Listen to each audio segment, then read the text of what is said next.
হ্যাঁ, বর্ষানন্দজি সেক্রেটারি হয়ে এলেন, বড় যখন গোলপার্কে চলে গেলেন। স্যার একটু দেখবেন।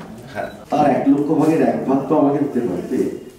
এত যে শৌর্য, বীর্য, নির্ভীকতা, সাহস, তৃপ্তি, পরোপকারিতা, এত যে মানে গরিবের জন্য, সাধারণ মানুষের জন্য এত আকুলতা, এত ঐকান্তিকতা, এত সংগঠন করার ক্ষমতা, এত কিছু সবই নরেনকে দিলে আমাকে তো একটু দিতে পারতে। এই অভিযোগটা আমি ঠাকুরের সামনে সবসময় দিতে।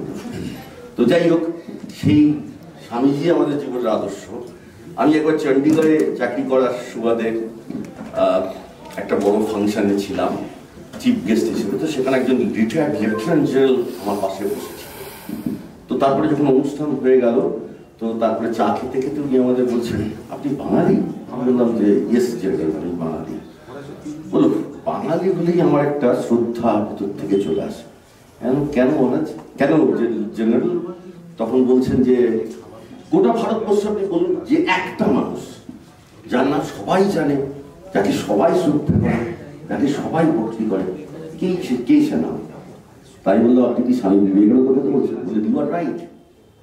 Vivekananda is one person, he told me, who is worshipped and remembered and loved and revered in every corner of this vast country.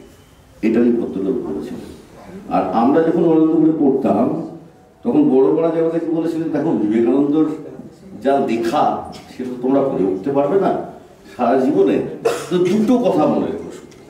সেই দুটো কথা মনে রেখে এবং সেটাকে পাথেয় করে চলার চেষ্টা করেছি, কিন্তু কতটা সফল হয়েছে আমি জানি না।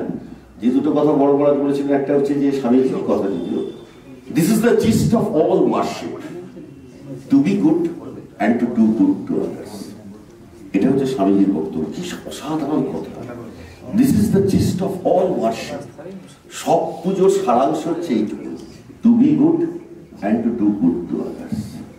আরেকটা বলেছিলেন, they only live who live for others, the rest are more dead than alive.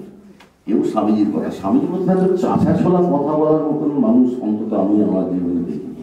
আর স্বামীর চোখটা মানে এরকম পেনিট্রেটিং আইস, মানে যেখানে স্বামীর চোখ খুলে আছে, মনে হচ্ছে পুরো অন্তরের ভেতরে যা আছে সব করে ফেলছে। তো সেই মানে গত বেশ অনেক জীবনে একটু পূর্ণ করতে পেরেছিলাম, তার জন্য নরেন্দ্রপুর রামকৃষ্ণ মিশনের পড়ার সৌভাগ্য হয়েছিল। এরকম পূজ্যপাদ মহারাজদের সান্নিধ্যে আসার সুযোগ হয়েছিল, এবং সেই আদর্শটুকুই সম্বল করে আমার জীবনে আমি চলার চেষ্টা করেছি। পোশাকি জীবনে কোথায় কি পদ অবলম্বনে পদে উঠতে পেরেছে সেগুলো কোনো ব্যাপার নয়। তো আজকের এই অনুষ্ঠানে এসে আমার খুব ভালো লাগছে, বিশেষ করে মহারাজদের বক্তৃতা সত্যি আমাকে ভীষণ আনন্দ দিল। একদম মানে ব্লিস বলতে যেটা বোঝায়, যে ব্লিস তো আমাদের ভেতরেই আছে। অরবিন্দ বলছেন যে, ও bliss whoever dwells deep heat within, while men seek the outside and never find. Bliss মানে সেই পরমানন্দ, সেটা আমাদের সবার ভেতরে রয়েছে, কিন্তু মানুষ হচ্ছে ব্লিস করে প্রার্থনা জানে যে মায়ের নামে এই যে স্কুল আজকে উদ্বোধন হলো স্বামীজিদের করকমলে, সেটা যেন সত্যিকারের সার্থক হয় এবং স্বামীজিরা এরকম আদর্শের কথা বলে